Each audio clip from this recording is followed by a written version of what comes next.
Sejam todos bem-vindos ao canal Cristão do Mundo Real. Nós estaremos aqui mostrando para vocês a realidade e o cotidiano de alguns seguidores de Cristo. E conosco aqui hoje está o nosso amigo Jonatas, um apaixonado por música. A gente estará conversando um pouquinho sobre música e contando um pouquinho o seu testemunho. Né? Obrigado aí por ter aceitado esse convite, de estar aqui batendo esse papo com a gente. Imagina, eu que agradeço e é uma honra. Eu sei do trabalho de vocês, do esforço de vocês aí. Legal. É um prazer. Fala para nós um pouquinho. Eu sei que, para quem não te conhece, né, você é apaixonado por música, né? Danilo, toca bem guitarra aqui? Não toca? Como que é? Bem conhecido na nossa cidade aqui de Campo Mourão, né? Um ótimo, excelente guitarrista. Mas de onde surgiu a música na sua vida? Cara, é muito louco porque a minha mãe ela é cantora. Então ela canta. Ela nunca gravou nenhum disco assim, mas eu lembro que já ganhei violão porque ela ganhou em concurso. E até hoje, né? Ela é meio itinerante, então ela vai nas igrejas pregar, cantar. Então, segundo ela, eu tocava tipo Vai Abalar com um pedacinho de madeira desse tamanhozinho assim. Ficava lá fazendo... Tocava e cantava. E gostava, assim. Então, tipo... Não sei, cara. Eu lembro quando eu via... Eu morava numa cidade muito pequena, né? Então, tipo, quando... Eu via em televisão, assim, alguém tocando. Eu morei em Boa Esperança, então, tipo, lá não tinha aula de música, não tinha nada. Então, quando eu via um violão, via uma guitarra, era, tipo, paixão, assim. E eu lembro a primeira vez que eu escutei rock também. Meu Deus do céu, roqueiro, primeira vez que escutar rock, fica louco, né? E daí eu... Assim, sempre fui muito encantado. Eu aprendi a tocar de ouvido, aprendi na oração mesmo. Eu lembro um dia que eu vi era um show da Sandy Júnior. E deu o Júnior tocando com uma guitarra, uma Strato vermelha, assim. Eu vi aquilo e falei, cara... Fui orar, falei, Jesus, eu preciso aprender porque... Você foi motivado pelo Júnior, Pelo Júnior da Sandy Júnior. Você acredita? Daí eu vi, eu falei, não, eu quero tocar, cara. E daí minha irmã, ela já tinha feito curso de órgão. E daí, órgão hoje a galera nem usa quase, né? Mas ela meio que se formou, assim, em órgão. E como era muito caro, meu pai tinha que levar ela em Goiuerê. A gente morava em Boa Esperança, tinha que levar lá pra estudar. Então ele não tinha condição de eu fazer aula. E daí eu peguei um caderninho, que tinha algumas cifras. E eu tinha um violão com 3 cordas de nylon, só as 3 últimas, assim. E daí eu aprendi a tocar nesse violão. Tipo, ficava simulando, né? As outras cordas, assim, e... Depois veio um cara que não era pastor, mas ele cuidou da igreja lá um tempo e ele sabia afinar violão. Daí comprei as outras cordas, ele afinou e eu meio que comecei a tocar na igreja. E por que você aprendeu nesse violão? Vocês não tinham condição de comprar? Cara, era muito diferente, né, de hoje. Primeiro que não tinha acesso na cidade. Cidade muito pequena, tinha 2 mercados e não tinha corda. Não tinha assim, tipo, corda de violão para comprar em Boa Esperança, não tinha. E daí, depois que começou a ter, assim, né? Então a gente foi lá e comprou. E geralmente a gente tinha que sair da cidade, então era muito mais difícil, né, as coisas. Boa Esperança tem quantos mil habitantes? Eu acho que uns 4 mil. É bem pequenininha, bem pequenininha. É encantadora a cidade, hein? Eu sou apaixonado por ela até hoje. Eu vim pra cá com 16 anos, mas... Cara, é bonito demais. Eu acho uma cidade bem... Parece europeia. Eu acho... Tem tudo, cara. É muito, muito gostoso. Que bacana. E daí, quando eu vim pra cá, eu fiz aula com o João Paulo. Na verdade, eu vi o João Paulo, Secella, que ele tocou na banda 84. E a gente se tornou, assim, grandes amigos. O João Paulo... Como que é o sobrenome dele? É Secella? É o que tá em Curitiba? Isso, agora ele tá aqui, parece. Ele voltou pra Campo Mourão? Que bacana, eu lembro do João Paulo, jogava basquete. Nossa, cara, ele é bom demais. Cara. Ele tinha uma banda com o Fabinho, Project. Depois virou 84. Foi lá que eu conheci ele, conheci o Nick. O Nick hoje a gente toca junto no Terno e Saia, né? Já faz uns bons anos que a gente toca junto. Hoje você tem uma banda, então? Toco no Terno e Saia. Já toquei com o Alex, a gente tocou uns 10 anos, cara, num projeto que chamava Pedras Vivas. Depois, o Alex até comentou num podcast anterior nosso aí sobre essa banda. Cara, foi muito legal, porque assim, a gente tocou em acampamento, cara, uns 10 anos. E tipo assim, a gente conheceu muita gente, tocou em muitas igrejas, desde igreja muito pentecostal, igreja muito tradicional. Cara, foi muito assim, a gente aprendeu demais. E até depois um pouco sobre a minha verdadeira conversão veio nisso, cara. E eu ouvi outras pregações, ouvir outros estilos de pregação, eu acabei clareando algumas coisas. Mas como assim? Você veio de qual denominação? Da Presbiteriana Renovada. Você veio da Renovada mesmo? A Renovada é uma igreja muito boa e eu nasci na Igreja Presbiteriana Renovada. Mas era uma cidade muito pequena, então a gente não tinha pastor. E daí durante alguns anos a gente ficou sem pastor, depois vinha um pastor. E como era uma igreja muito pequena, a igreja devia ter, 30 pessoas. E então, tipo, a gente pegou uma época muito muito diferente, assim. Não se falava sobre redenção, sobre Cristo, falava muito sobre, vitória, bênção, sobre as coisas mais espirituais do que propriamente vida, sobre transformação. Era muito uma imposição naquela época, né? Então, tipo assim, eu sempre brinco que a galera que pegou ali os anos 90 era uma lista de não. Chegava na igreja, uma lista de não que você não pode fazer. E isso daí, a gente criava uma outra visão sobre o evangelho, né? O evangelho não pode. E, na verdade, o evangelho não é só isso. Também é isso, é negar a si mesmo, mas não é só isso. Mas é interessante que quando a gente ia tocando, a gente conseguiu ouvir, principalmente eu, né? Eu falo por mim assim, eu lembro de pregações que eu escutei assim que mudaram assim a minha maneira de ver as coisas. Então vamos lá, você veio para Campo Mourão com 16 anos. 16 anos. Quando eu cheguei aqui, eu estudei meio ano aqui, porque se forma... vim em 2012. Não, vim com 17, 2002. Você veio para estudar? Na verdade, assim, a gente morava lá, a gente sempre morou lá, e os meus irmãos, a minha irmã, na verdade, começou a fazer faculdade aqui. E minha mãe enviou ela pra cá, só que daí ela começou a sofrer bastante, morar em república, aquele negócio.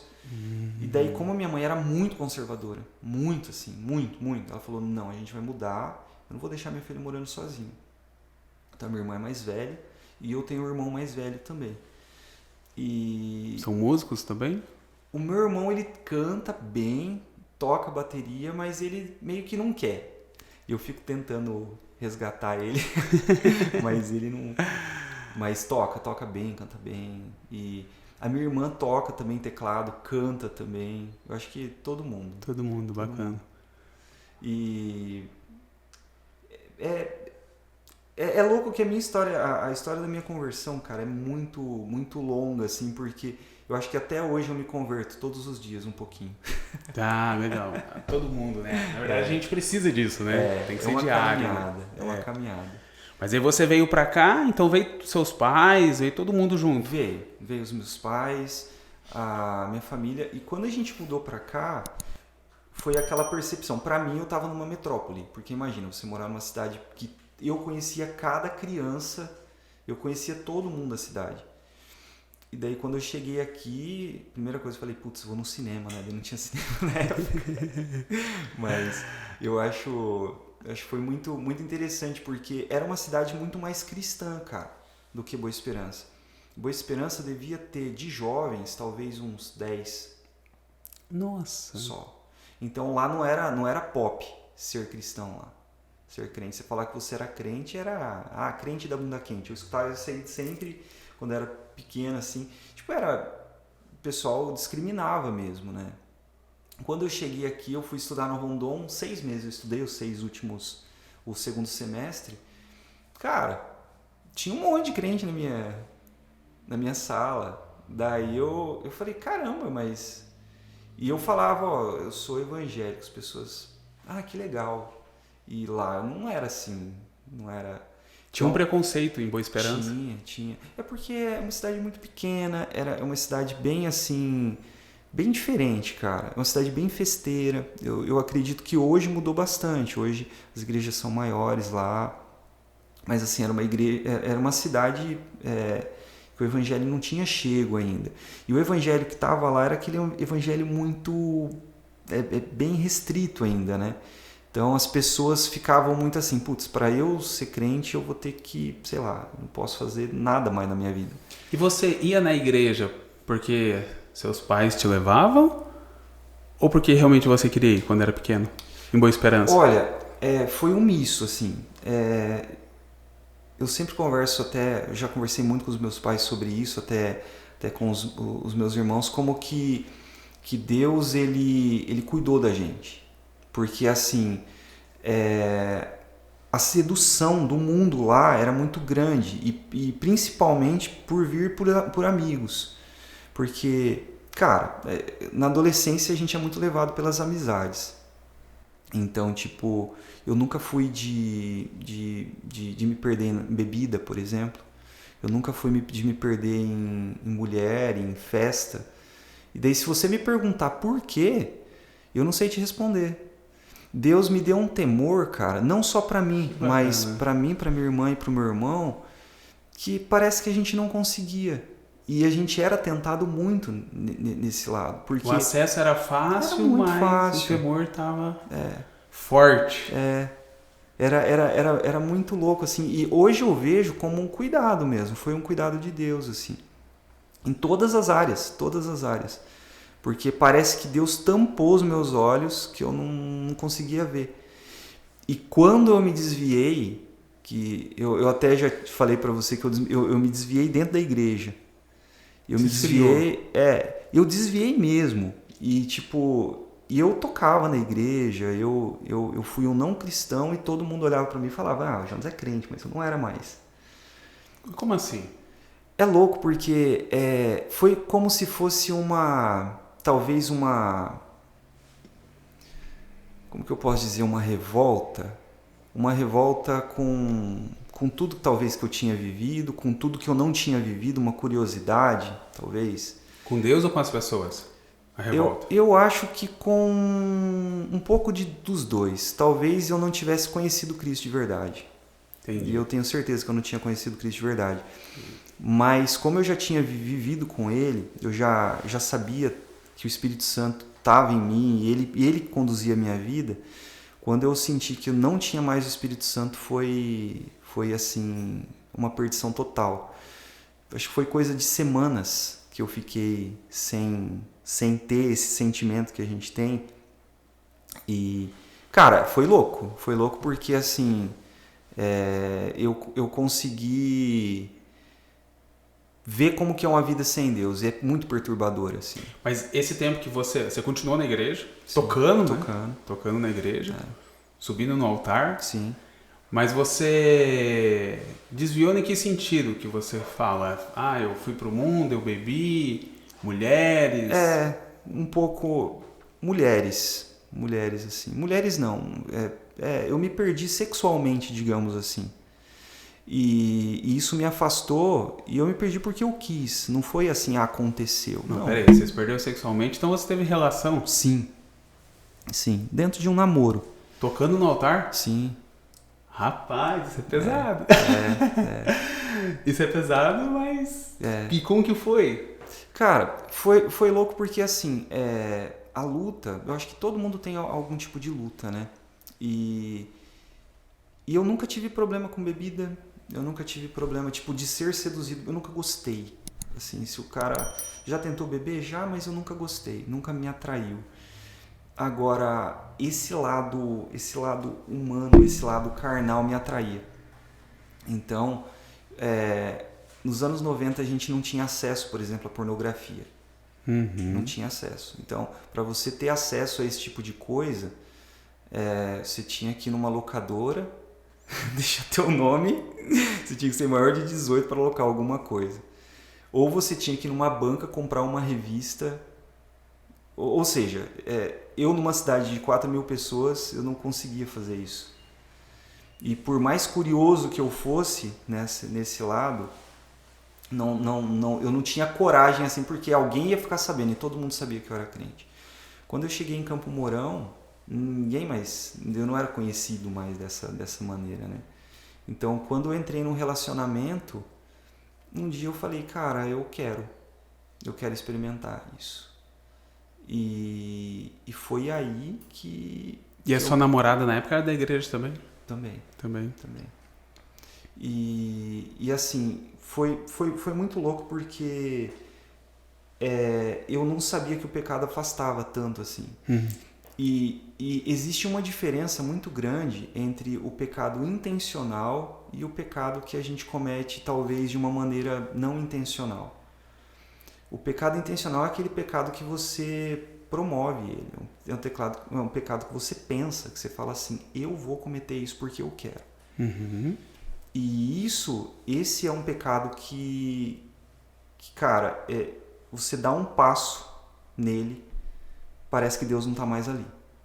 Parece que você fez um compromisso de negar realmente a Jesus, cara. E foi basicamente o que eu fiz. E quando eu dei esse passo, que eu falei assim, não foi o pecado em si, foi uma decisão, parece. Parece que eu fiz assim, eu não quero mais estar com Deus. Por quê? Porque eu sabia que era errado. Porque eu sabia que eu faria algo que ia desagradar a Deus. Mas eu quis. E não foi algo assim, tipo, aconteceu porque eu estava numa situação. Não, eu maquinei aquilo. Eu pensei naquilo. E se eu pensei nisso, isso me afastou de uma maneira assim que eu fiquei perdido. Que eu falei, caramba, mas cadê Deus? Eu tentei procurar Deus, daí eu não achava.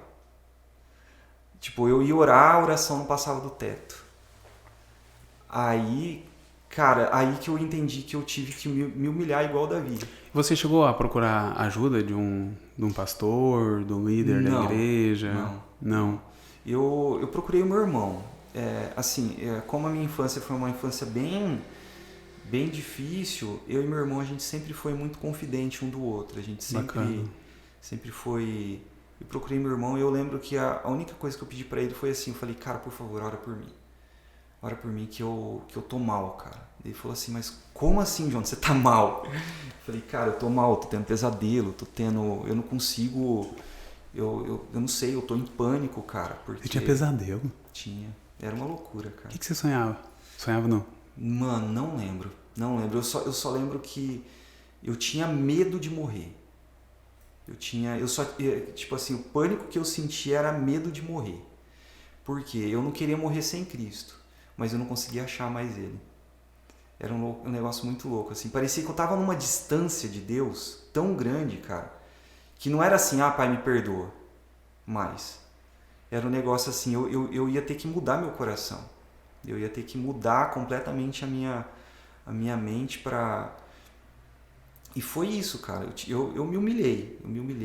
Eu falei, Deus, eu sou mal, eu quis fazer. Porque o problema nosso, cara, o problema é que muitas vezes a gente não sabe pedir perdão pra Deus. A gente acha que Deus... A gente dá uma desculpa pra Deus. A gente fala, Deus, eu fiz isso por causa disso. Porque a situação me fez pecar. E, cara, eu entendi que não era isso. Eu tinha que falar a verdade pra Deus. Porque Deus conhece. Deus me conhece mais do que eu mesmo. E eu falei, Deus, eu pequei porque eu quis. Eu pequei porque eu sou mal e eu quis fazer isso e eu fiz mal a outra pessoa. Eu fiz mal a tua bondade comigo. Porque o Senhor é bom. E se o Senhor é bom, por que eu fiz mal? Assim, tipo, eu quis fazer algo que desagrada o Senhor. Por causa de um... Por quê? Porque eu sou mal e eu preciso do Senhor. Então, tipo... Foi aí que eu encontrei a misericórdia. E aí que eu consegui voltar. E nesse dia eu decidi. Eu falei, não, eu nunca mais faço isso. Você tinha quantos anos na época? Cara, coisa de 24 anos. Você ficou quanto tempo, assim, frio dentro da igreja? Talvez coisa de 6 meses. E no seu ponto de vista, você acha importante ficar dentro da igreja nesse momento? Mano, eu não sei dizer, porque na verdade a experiência que a gente tem uma coisa que eu faria diferente foi aquilo que você falou, eu me abriria lá no começo já com alguém, porque eu sou uma pessoa muito introspectiva e assim, até hoje eu luto muito com isso, eu tento resolver as coisas, eu tentar resolver sem me abrir, mas eu acredito que talvez seja algum trauma de ver algumas pessoas que fizeram isso e foram expostas, porque isso pode acontecer, tipo, você chega e você fala, cara, eu tenho problema com isso, daqui a pouco essa pessoa que você confiou um segredo, ela abre para todo mundo, e é uma coisa que era tua com Deus, era uma luta tua, daqui a pouco todo mundo vai te julgar, porque, o cara tem problema com isso, mas na verdade todo mundo tem problema com alguma coisa. E isso foi... Eu acredito que foi mais isso. Foi mais traumas de relacionamento com outros irmãos, talvez de ver esse tipo de coisa. Eu falei, não, eu vou tentar resolver. Mas é mais difícil. Ao mesmo tempo é muito mais difícil, porque muitas vezes você não tem força. É o que eu falo. A minha oração não passava do teto? Não, é que eu não tinha força. É que... até mesmo como professor, uma coisa que eu aprendi é que tem coisa que você aprende sozinho, mas leva tempo. E se alguém te ensinar, você aprende na hora. E é louco isso, cara, porque tipo, como eu fiquei sozinho nessa hora, eu tive que aprender sozinho. Em algum momento, em alguma oração tua, você, Senhor, não vou mais fazer isso, e pensando já em fazer ou não? Não. Não? Não. Isso foi a segunda luta, né? Porque quando eu senti que eu fui perdoado, porque uma coisa muito louca do pecado, uma coisa muito louca do pecado e o pecador, é muitas vezes você achar que você não tem mais perdão. Isso é uma coisa muito louca, cara. E você olhar, você não se sentir digno. E é uma coisa, é o diferencial nosso. Nós somos pecadores e nós pecamos. Mas nós sabemos que nós vamos ser perdoados. E nós sabemos que nós somos justificados. Mas o nosso pecado não é intencional. O nosso pecado quando uma pessoa ela entende o evangelho, ela não quer pecar por pecar. Porque é iniquidade isso. Isso é uma coisa muito ruim. Então, acontece. Por medo eu minto. Por medo eu falo, não tô. Por medo eu me justifico por alguma coisa e depois o Espírito Santo já vem, opa. Você fala, putz, eu vou ter que mudar isso aí. Às vezes a carne puxa alguma coisa, às vezes você se sente com inveja de alguém, mas é diferente de você falar assim, cara, eu vou fazer mal para aquela pessoa porque eu tenho inveja dela. Isso não é um coração cristão, não é um coração que está alinhado com Cristo. Mas, ao mesmo tempo, quando a gente entende que a gente é perdoado, no caso foi o que aconteceu comigo, a gente começa a lutar contra o pecado. Só que lutar contra o pecado não dá, cara. Você tem que fugir do pecado. E foi aí que eu entendi que, tipo... Como assim? Quando eu tava num relacionamento com sexo, eu não ia conseguir manter mais esse relacionamento sem sexo. Então, eu falei, ou eu caso, ou o relacionamento vai seguir para acabar. E eu comecei a pedir para Deus isso. Ou eu caso, eu corro. Exato. Ou alguma situação vai acontecer para eu sair disso. Para ela ser feliz, eu ser feliz, a gente sair. A gente conseguir se desconectar, e foi o que aconteceu.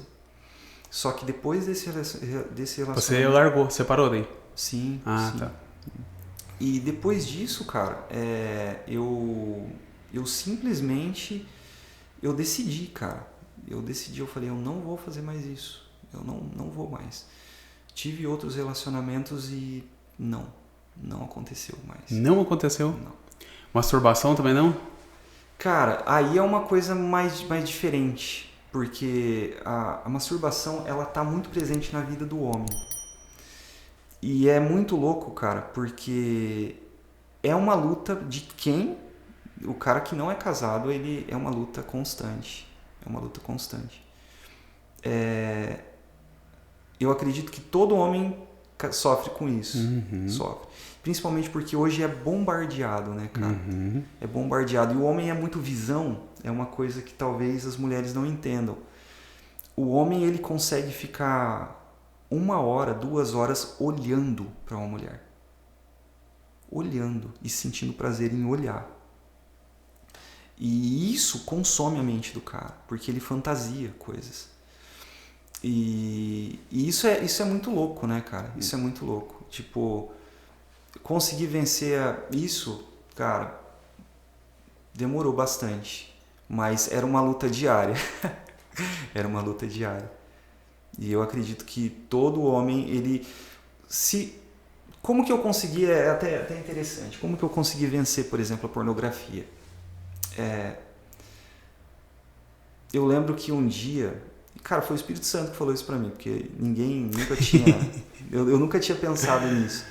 Mas um dia eu tava pronto para assistir algo. E quando começou a passar aquilo, eu comecei a sentir prazer com aquilo que estava acontecendo. E o Espírito Santo falou assim, Jonas, quão egoísta você é, hein, cara? Porque, sabe essa mulher que tá aí? Ela tem uma vida desgraçada. Sabe esse cara? Ele tem uma vida desgraçada. E você tá sentindo prazer em ver isso, cara. Nossa. Ou seja, cadê o teu amor pelo próximo? Porque você deveria olhar para isso e chorar. E lamentar. Porque essa mulher usa droga. Essa mulher, ela tá fazendo isso porque o Deus dela é mamon. O cara usa droga. Ou ele tá fazendo isso porque o Deus dele é mamon. E ele ama tanto mamon, ele ama tanto dinheiro, que ele tá abrindo mão da dignidade dele, tá se expondo a ponto de fazer um negócio desse e você tá sentindo prazer com isso. É muito louco. E quando eu vi isso... É louco porque tipo, tudo se resume em amor, né? A justiça, a lei se resume em amor. E quando eu amei essas pessoas, eu falei, eu não quero mais ver. Eu não quero mais ver porque eu amo eles. E eu preciso orar por eles. Eu não posso ver alguém matando alguém e sentir prazer nisso. Eu tenho que amar. Eu tenho que falar, cara, você não pode matar você porque eu amo você e vocês precisam se amar. Então tudo se resume em amor. E a masturbação eu consegui vencer pelo mesmo raciocínio. Eu falei, porque eu não consigo fazer um negócio desse pensando numa melancia. Não tem como, numa alface. Eu vou pensar em alguém que não merece. Em uma menina que estava passando, em alguém que eu estou desejando ela e ela não quis ser desejada por mim. Ou seja, eu estou violentando essa pessoa, eu estou imaginando uma coisa com essa pessoa, eu estou invadindo uma pessoa. Por quê? Por um egoísmo, talvez. E foi aí que o Espírito Santo começou a me direcionar, a falar, não, cara, você tem que amar. Você tem que amar essas pessoas. Então, o seu pensamento, a sua forma de agir, não é pelo não, porque não pode, eu não consigo. Se o cara falar assim, você não pode fazer isso, o não é muito vago, cara. Porque se não for por uma metanoia, um entendimento, e o entendimento é o amor. E aí que eu consegui entender o amar a Deus acima de todas as coisas e amar o próximo como a si mesmo. Porque tudo se resume nisso, né? Então, eu consegui passar por essas duas coisas por causa disso, por entender. A pornografia eu consegui vencer por isso e a masturbação também. Que bacana, que bacana. É muito, muito doido. Você vê, né? Sem o Espírito Santo a gente não consegue, né? E é muito louco porque, assim, se a gente pensar onde está Deus, onde está Deus? Onde que Deus está? Cara, Deus está em todo lugar. Deus está o tempo todo com a gente. Só que muitas vezes a gente não quer ver. Por causa da secularização da nossa mente. A gente quer separar o santo e o profano. A gente, isso daqui é uma coisa que é E isso é uma coisa que eu vivi quando eu era menino. Tipo assim, eu vou na igreja, então a igreja é de Deus. A minha vida com os meus amigos não é de Deus. Tipo assim, o meu filme não é de Deus, tocar guitarra não é de Deus. Então, não, mas tocar na igreja daí é de Deus. Daí eu vou consagrar o meu instrumento para tocar só na igreja. Mas na verdade é assim, tudo é de Deus. Então se a gente não entender que a nossa vida, não existe santo e profano. Ou é santo ou é profano. Então, se a gente não tiver um entendimento certo, o não resolve. Então, quando me passaram uma lista de nãos, eu fazia aquilo que não era para fazer, mas se eu visse alguém fazendo, eu queria que ele fosse penalizado. Por quê? Porque, cara, daí é justiça, é o meu senso de justiça. Eu falo, Deus, eu não fiz isso, o cara fez, então ele tem que sofrer. Porque eu não tô não fazendo por amor. Eu não tô fazendo porque é uma obrigação. E não é por obrigação, é por amor. Né? Então é diferente, muda completamente. Pegando esse gancho teu da música, né? Sei que você é apaixonado por música aí. Você é líder de louvor também na igreja? Qual igreja que você é? Na Calvary. Questão de música da igreja e música do mundo. Sim, né? Sim. Como a gente consegue separar isso? Não consegue? Eu posso ouvir? Eu não posso? Qual que é o seu ponto de vista em relação a isso? Eu acredito que existe música boa e música ruim, e existe música que é para Deus. Porque assim, a música, ela é uma arte. Quando a gente vai ver aonde que chegou, por exemplo, no meio cristão, você não pode escutar uma música que seja secular. A gente tem que entender primeiro o que é secular e o que é gospel e da onde que veio essa divisão. Essa divisão veio dos puritanos, né? Puritanos foi uma sociedade que falou assim, tudo que for artístico, a gente vai fazer exclusivamente para Deus. E é muito louvável fazer isso, cara. Porque já pensou dança? Não, dança vai ser só para Deus. Pintura, filme, qualquer tipo de coisa a gente vai fazer uma coisa voltada para Deus. E a música entrou nisso. Só que num contexto hoje, atual, as pessoas elas abriram mão de todas as outras coisas, exceto dança. Eu acredito que dança também entra nisso, e música. Mas, por exemplo, filme, a gente assiste filme de terror, filme de suspense, filme seriado. Filme. E nesses filmes muitas vezes induzem a pornografia, induzem a morte, a violência, a traição, e ninguém toca no assunto. Daí quando o cara fala em Menino da Porteira, por exemplo, o cara fala que é pecado porque é uma música que não foi inspirada por Deus. Mas aí entra naquilo que eu falei, ou a gente acredita que Deus está em tudo ou Deus não está em nada. Ou a gente acredita que tudo é milagre ou a gente acredita que nada é milagre. Porque assim, eu acredito que Deus está na canção. Daí você fala assim, mas Jonatas, existe canção que não presta? Sim, existe. E como que a gente define isso? Primeiro, pela letra. A letra fala sobre o quê? A letra fala sobre amor e fala sobre um amor genuíno, um amor... Então tá tudo certo, você pode ouvir. Não, mas a música fala sobre, eu vou trair. Não, aí não faz sentido pra gente. A música fala, eu vou descer minha bunda até o chão, eu vou ficar quicando no chão. Não faz sentido pra gente. Então essa música é uma música que eu não vou ouvir porque não vai me edificar. Só músicas que são pra Deus edificam. Primeiro, Deus precisa ser louvado? Não. Eu preciso louvar a Deus. Porque a minha função é louvar a Deus. Então, quando eu louvo a Deus, eu sou edificado e isso me conecta com Ele. Outras canções, elas têm o cunho de ensino. E tem músicas cristãs que têm o cunho de ensino. E elas não são pecados. E são tidos como gospel, por quê? Porque são cantados por pessoas crentes. E tem músicas que são cantadas por pessoas crentes que contêm heresia. E são tidas como gospel e você pode ouvir. Ao meu ver, a música gospel que contém heresia não deve ser ouvida do mesmo jeito que uma música profana. Porque, digamos, com um cantor gospel, ele tá tendo um caso com a mulher, ninguém sabe, ele tá apaixonado e ele faz uma música se referindo muito ao amor. Sim. E aí a gente tá dentro da igreja cantando essa música, achando que tá cantando para Deus. Sim. Como que funciona também essa separação? Qual que é o seu ponto de vista? Tipo, eu tô cantando, mas eu não sei, Sim. né, a verdadeira história da música. Exato. Eu acredito que eu, em relação a Deus, Normal. não estaria pecando, né? Sim. É louco porque, assim, a música... Pra mim, existem alguns tipos de música. A música de louvor é uma música pra Deus. Então, não é negociável. É uma música que eu canto, tu és santo, o Senhor é bom, o tempo todo o Senhor é bom. Ou seja, é uma música que eu estou exaltando a Deus.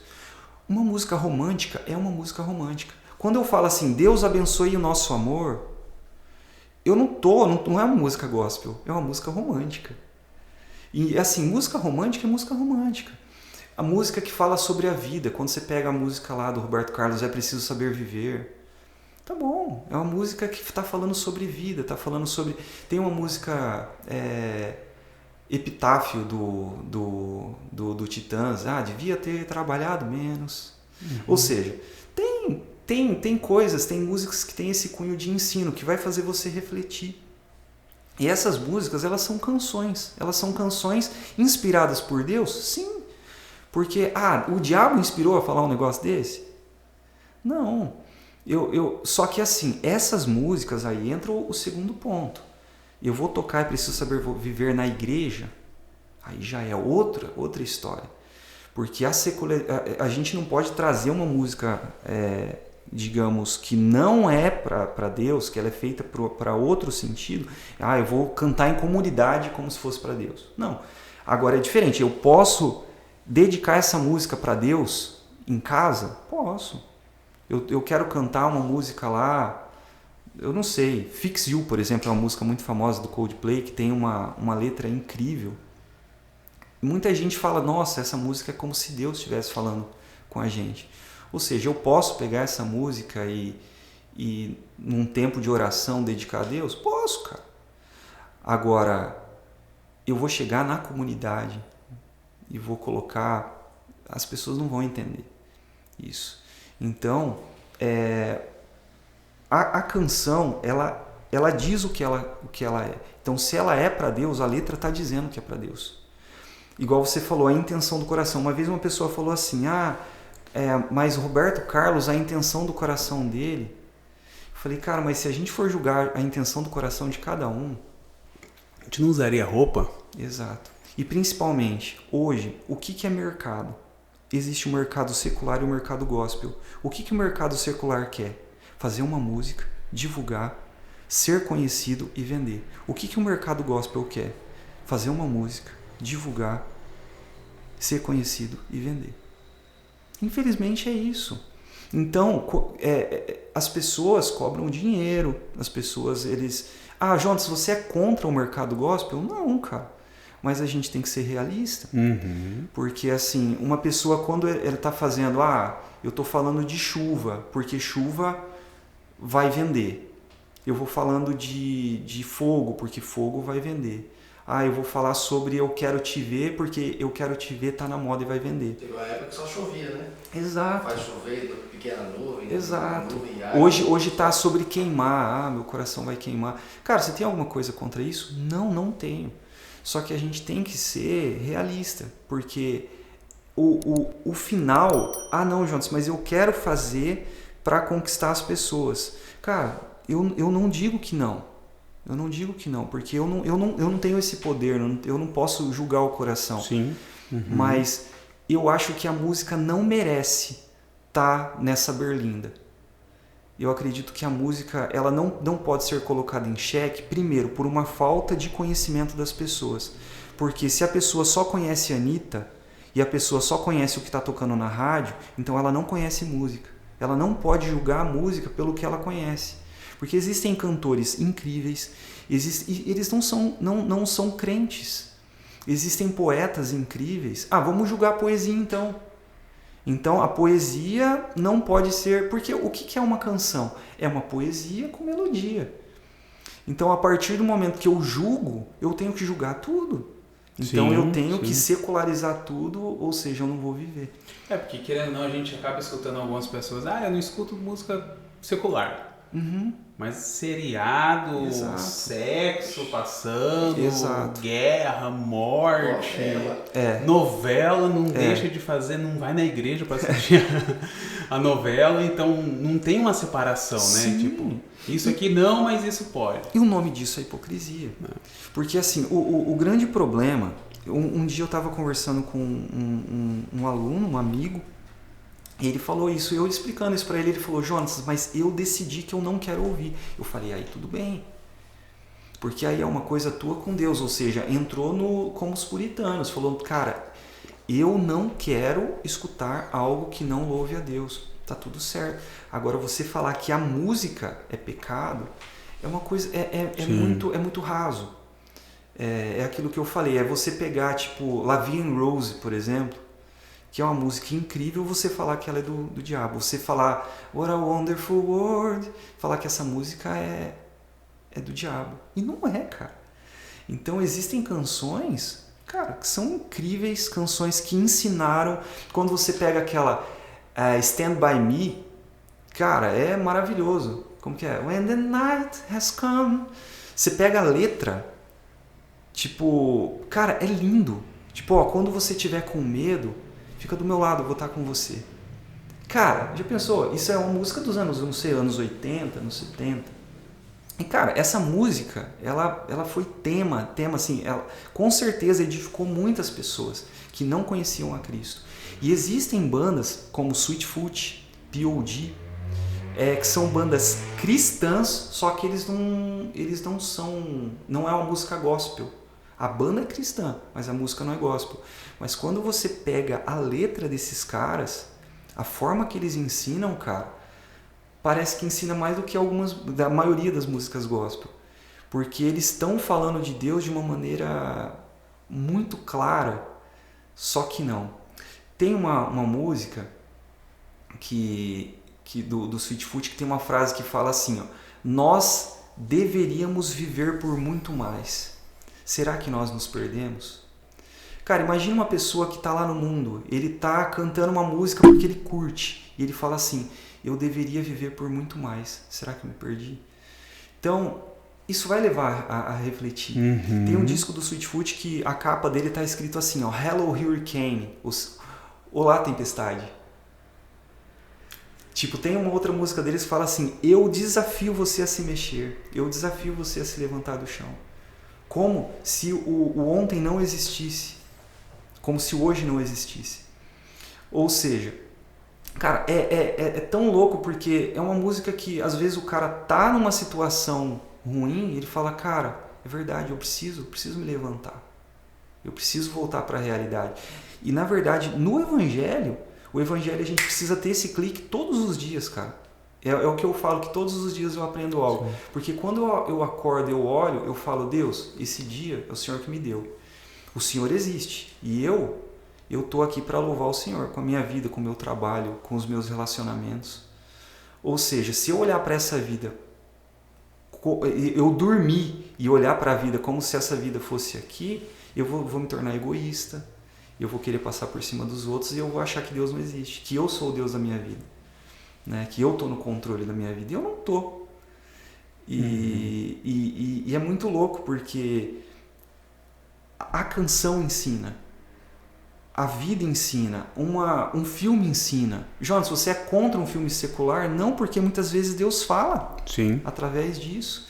Então Deus usa uma mula, Deus usa um filme, Deus usa quem Ele quer, Deus usa talvez um bêbado, Deus usa uma situação. E assim, se a gente tiver medo de estar no mundo, então a gente não vai viver. A gente vai tentar ficar dentro de uma bolha gospel, em que tudo é para Deus, mas é muito mais que isso. Deus, a gente tem que entender que tudo é para Deus fora da bolha gospel. Até porque o cristianismo é para todos, né? Sim. Como que a gente vai buscar, vai demonstrar, vai levar o evangelho para algumas pessoas se a gente está isolado dessas pessoas, né? Jesus não viveu numa bolha gospel. Jesus, e na verdade ele foi perseguido pelos fariseus por causa disso. porque ele se assentava com quem ninguém se assentava. Então, ele fazia o que não era para fazer. Uma coisa que eu aprendi quando criança é que crente não anda com descrente. Cara, isso não é verdade. Porque se você sabe quem você é, você sabe o papel que você tem no mundo, então você tem que frequentar lugares que crente não frequentaria. Só que com o intuito certo. Isso. Você tem que estar ali para ser luz.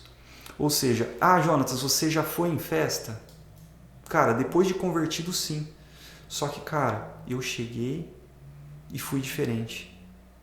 Assim, ó. Olhando. Você quer beber? Não. Quer falar abobrinha? Quer falar besteira? Não. E eu tenho certeza, cara, e eu já vi frutos. Eu aconselho fazer isso? Não, mas simplesmente, um amigo te chamou para ir ali na casa dele, você chega ali, tá um ambiente que não é cristão. Você vai embora? Não, você chega e você faz diferença. É até uma oportunidade, né? Exato. Porque assim, uma coisa que eu aprendi, o mundo, ele sabe que você é diferente. E ele te tenta. E ele te tenta, sabe por quê? Porque ele fala assim, Joel, ó uma mulher bonita passando, cara. Você sabe o que ele quer de você? É que você fale, cara, não vou olhar. O que ele espera de você é isso. Se você olhar, é uma decepção para ele. Uhum. Porque ele sabe que você é diferente, ele quer ver essa diferença. Porque, cara, ele é tão acostumado com as coisas normais para ele, que ele fala, cara, esse cara, ele é diferente. Mas como que ele agiria no ambiente que eu tô? Então, quando uma pessoa vai e faz diferença, alguém vai falar assim, putz, cara, esse cara é diferente. Então, é por isso que eu acredito que foi o que Jesus fez. Quando Jesus se sentou lá com Zaqueu, o povo ficou escandalizado. Falou, mas o cara é ladrão. Como que ele se senta? Mas teve transformação. Teve transformação ali. E como nós somos cópia de Cristo, e se a gente entender que a nossa vida é um plano, ou seja, nós estamos aqui para fazer tudo para Deus, então aonde a gente for, a gente vai levar a luz, a gente vai levar a Cristo. Independente. A gente não vai ser seduzido por esse mundo, porque a gente está com Cristo. É lógico que é um processo, né? Sim. Quando a gente está no início do mês da conversão, você tem que se afastar de muitas coisas, porque você está muito fraco, está muito distante. Mas assim que você vai se fortalecendo, as coisas acabam sendo sem graça, né? Não, e é doido porque é aquilo que eu falei sobre a nossa fraqueza. Cada um sabe a fraqueza que tem. E é igual eu falei, eu nunca tive problema com bebida. Então é muito fácil eu falar não beba. Isso. É muito fácil. Agora, uma pessoa que tem esse tipo de fraqueza é diferente, cara. Então muitas vezes ele vai ter que fugir. Então, enfrentar muitas vezes a nossa fraqueza é um erro. O certo é abandonar, falar, não vou fazer isso. Então a pessoa ela tem problema. Eu fui numa festa e eu já tenho problema com festa, se eu for eu sei que eu vou, então não vá. Então não faça isso. Então a gente tem que saber o nosso limite. E é interessante que o Espírito Santo revela essas coisas. A gente sabe. E a gente só tem que tomar cuidado para não querer brincar. Para não querer... eu sempre falo assim, é pecado andar na beira do abismo? Não é, mas é perigoso. É perigoso. É muito perigoso.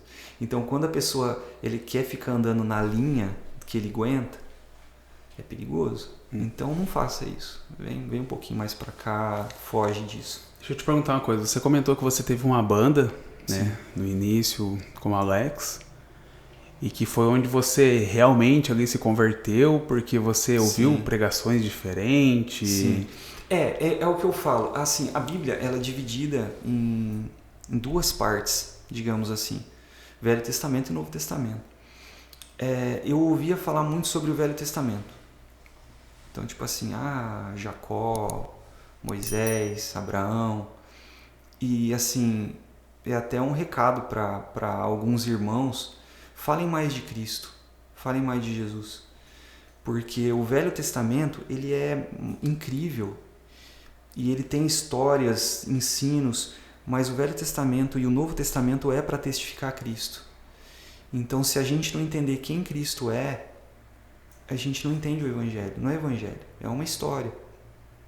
E foi basicamente isso. Foi quando eu entendi que é Cristo, é tudo.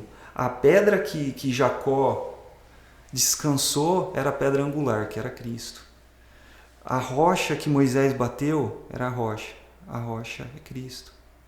Ou seja, tudo, o Velho Testamento está ligando a Cristo. O Apocalipse está ligando, está testificando que Jesus é Filho de Deus. Ou seja, eu não sabia o que era redenção, por exemplo. Eu não sabia o que era justificação pela fé. Eu tinha medo, porque eu servia a Deus por medo de ir para o inferno. E hoje eu sei que tem muita gente assim, tipo, Cristo eu vou para o céu, sem Cristo eu vou para o inferno. Ah, Cristo. Tipo, cara, não é isso. Não é, eu não sirvo a Cristo porque eu tenho medo de ir para o inferno. Não, eu sirvo a Cristo porque Ele me amou primeiro. Sim. Porque eu era perdido e Ele me achou. Por amor e não por medo. Amor, né? Exato. Então, é basicamente isso que eu fui entendendo na caminhada. Mas aí, você ia nas igrejas diferentes, ouvia pastores diferentes? Como que aconteceu isso? Sim, Como foi esse processo? Sim. Cara, eu não vou lembrar o nome do pastor. Eu estava tocando no acampamento da IPB, ali no Vale da Paz, e era um pastor de Araruna. Ele fez uma pregação essa pregação foi uma pregação que marcou, foi que me marcou. E ele citou um exemplo que ele falou assim, sobre a bondade de Deus. Ele falou assim, Deus é bom o tempo todo, e Deus é bom. Deus, ele não sente bondade, ele é bom. E Deus, ele não sente amor, ele é amor. E Deus E muitas vezes a gente quer usar isso, né? A gente usa isso para fazer aquilo que a gente quer. Você fala, Deus é bom, então eu vou. Uhum. Então, ele usou um exemplo que ele falou assim, dois meninos, eles estavam num sítio e o sítio era do pai de um menino. Daí o menino, ele falou assim, viu, vamos pegar essa mexerica? Ele falou assim, velho, meu pai falou para eu não pegar. Essa mexerica eu não posso pegar. Ele falou assim, cara, mas vamos pegar só uma. Ele falou, não vou pegar. Daí ele falou, cara, vamos, seu pai é legal com você. Ele falou, não, cara, eu não vou pegar. Meu pai falou para eu não pegar. Ele falou, cara, mas teu pai é tão bonzinho, ele vai perdoar depois. Ele falou, cara, é exatamente por isso que eu não vou pegar. Porque meu pai é bom e meu pai vai perdoar. Então, se meu pai é bom e ele vai perdoar, por que eu vou fazer isso? E aquilo, cara, mudou a minha percepção sobre o meu amor com Deus. Porque eu percebi que eu era o outro piazinho. Em tudo na minha vida, eu falava assim, eu acho que eu posso dar um passo errado, porque eu vou ser perdoado. E eu falei, cara, mas eu não posso fazer isso, porque Deus é bom. E Deus é tão bom, mas tão bom, que eu, por amor a Ele, eu não vou fazer isso. Eu não vou decepcionar o meu pai. Então, isso foi uma das coisas que eu vivi. Eu vivi tantas experiências, tantas coisas assim que eu fui vendo,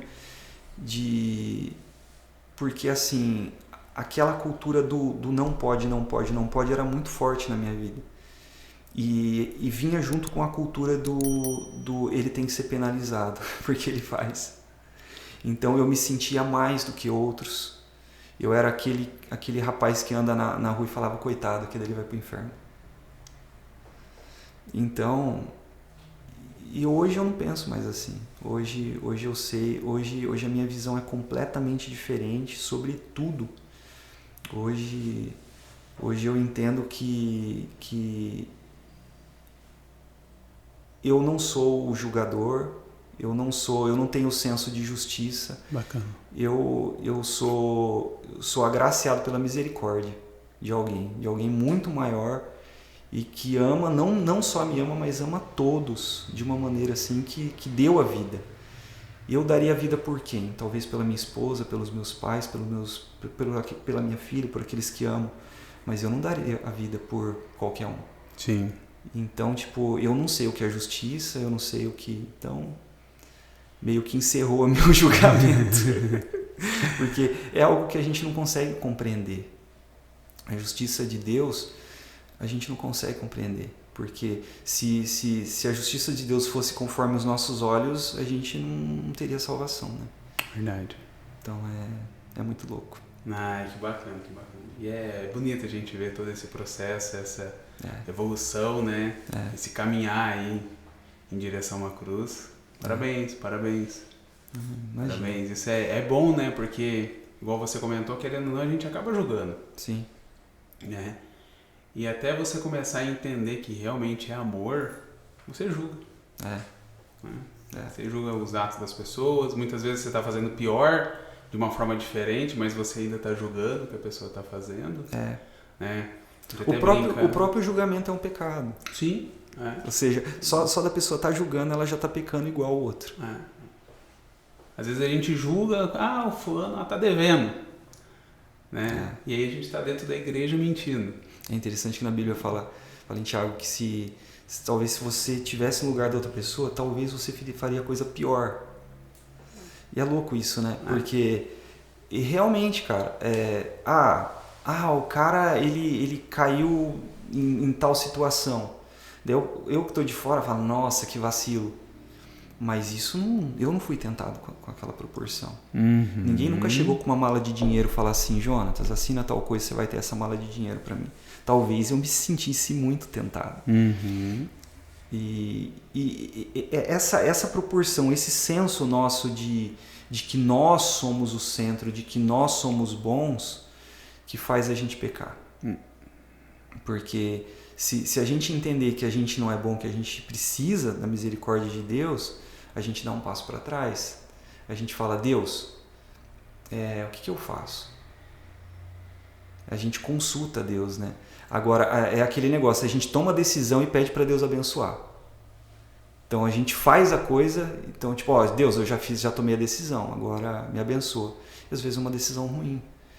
E a gente faz tanto isso, a gente vive tanto dessa forma que cara, a nossa vida vai seguindo o nosso caminho como se nós fôssemos Deus, né? Da nossa vida. Então é por isso que é uma construção. A gente vai andando, a gente vai tropeçando e a gente vai entendendo que no final das coisas é tudo dele, é tudo para ele. A nossa vida não existe secular, não existe assim, tipo, eu trabalho na ponta musical, eu não trabalho para o Gilberto, eu trabalho para Deus, antes de tudo. Porque se eu pensar, eu trabalho só para o Gilberto, cara, eu vou vacilar. Se eu pensar, eu trabalho para Deus, minha responsabilidade é outra. Com certeza. É diferente. É diferente. Hoje você é casado? Casado, tem uma filha. Meu relacionamento com a Bruna já está indo para 12 anos. É a mulher mais incrível que eu conheci na minha vida. E assim, ela foi resposta. A Bruna foi resposta de Deus. Porque eu já estava indo para o caminho posso dizer, de ser um cafajeste, talvez, por não acreditar nas mulheres, e numa oração que eu fiz para Deus, eu falei, Deus, eu tô indo para esse caminho. Eu já tinha aprendido a ser sincero com Deus. Eu falei, Deus, meu coração hoje está assim, assim, assim, assado. Foram tantas decepções na minha vida que eu não confio mais em mulher. Eu acredito que mulher tem um coração muito ruim.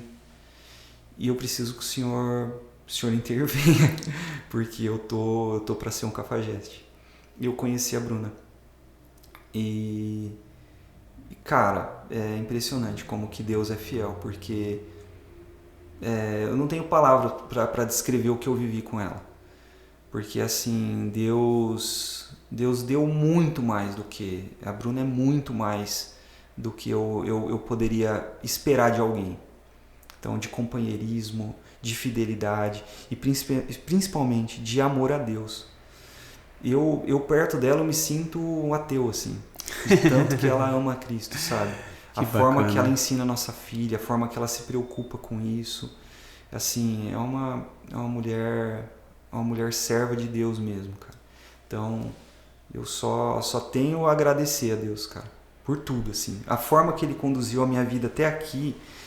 E é tão louco, porque quando eu aprendi essas coisas, de entender que Deus está na condução da vida, tudo fica mais leve. Quando alguma coisa dá errado, quando aparece uma doença, eu consigo louvar a Deus. Até tem uma experiência, não sei se a gente tem tempo, isso eu preciso falar rapidinho, sobre uma experiência que a gente teve com a minha filha. A minha filha, ela nasceu agora, fez 1 ano ontem, tá lindíssima. E Como que é o nome? Giovana. E assim, a Giovana, ela veio quando a gente já não tinha mais esperança. Tipo, a gente não sabia, a gente achava que a gente a gente tinha certeza que a gente não poderia ter filhos. Então ela veio. Quando ela veio, assim, foi um milagre ela ter vindo, mas lá no exame morfológico a gente descobriu que ela tinha um probleminha na cabeça. Probleminha na cabeça é uma coisa muito ruim. É uma síndrome, pode ser escafocefalia, quando é fechado a cabecinha, tem que fazer cirurgia. E quando a gente descobriu isso, cara, tudo que acontece com o filho a gente perde o chão de verdade, né? E, cara, eu perdi o chão. Mas eu sabia o Deus que eu tinha, eu sabia que era um momento que assim, era um vale que a gente ia passar.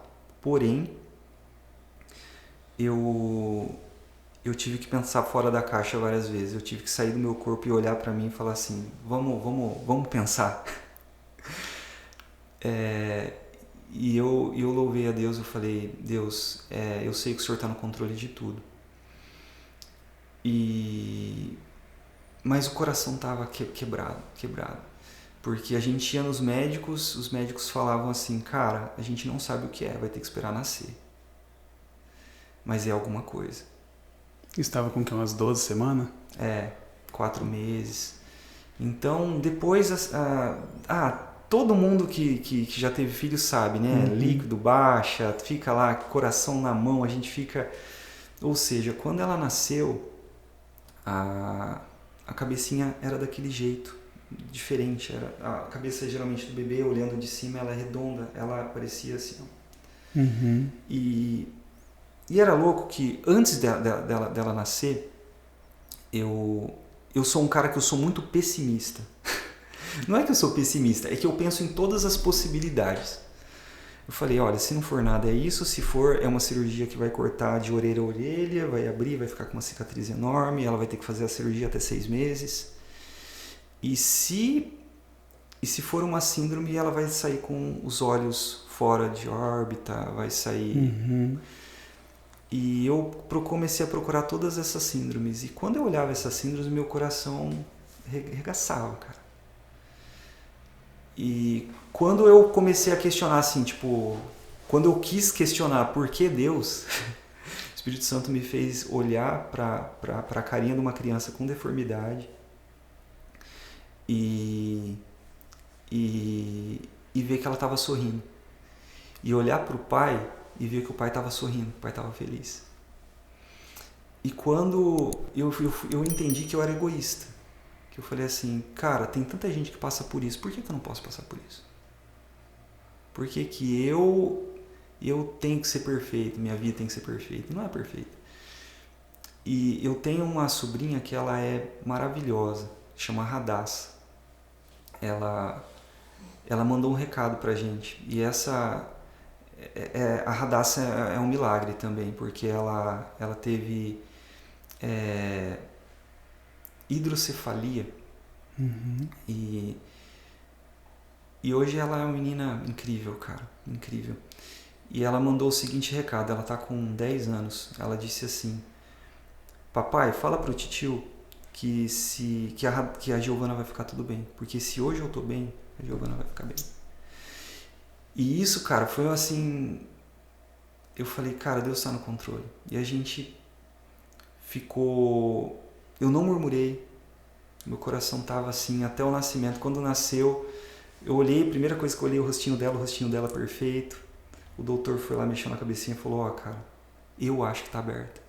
Com 3 meses a gente fez um exame e tá aberto. Hoje ela é perfeita, cara. Ou seja, foi um milagre, porque quando a gente foi, em todos os médicos, eles falavam... Fechou naturalmente. Sim. E a gente falava, cara, mas pode ser que não seja algo sério? Não, vai ser. Então, isso, eu pude fazer uma oração para Deus. Eu falei assim, Deus, hoje eu te louvo, porque ela está perfeita, mas eu te louvaria se ela não tivesse perfeita, do mesmo jeito, com o mesmo coração grato. Porque Deus, ele cuidou, esse processo que ele fez a gente passar foi um processo assim de amadurecimento. Uhum. E eu acredito, cara, que tudo que a gente passa na vida da gente, tudo, é aquele negócio. A gente passa pelo vale da sombra da morte, Deus não tira a gente de lá, mas Ele está com a gente. Esse que é o diferencial, a gente tem que passar pelas situações ruins, mas se a gente saber que a gente não está sozinho, a gente não se desespera. Uhum. A coisa mais horrível que for acontecer, a gente olha assim e fala, cara, tá tudo bem, não tem problema. Ah, eu tenho um câncer, tá tudo bem. Ah, eu perdi tudo, tá tudo bem. Ah, o nosso maior medo, a gente olha para ele e a gente fala assim, pô, meu Deus é maior que isso aí. Uhum. Então eu posso passar por isso. Que o meu sofrimento não é o maior sofrimento de todos. Então eu sou muito grato por estar conseguindo ver que cada dia é um aprendizado. É um dia após o outro. E a gente tem que estar com o olho aberto, assim, tentando ver o que Deus está querendo dizer nesse dia. O que eu estou aprendendo, o que eu tenho que viver. É diferente. Que bacana. Graças a Deus, então a Giovana hoje está... Cara, ela é incrível.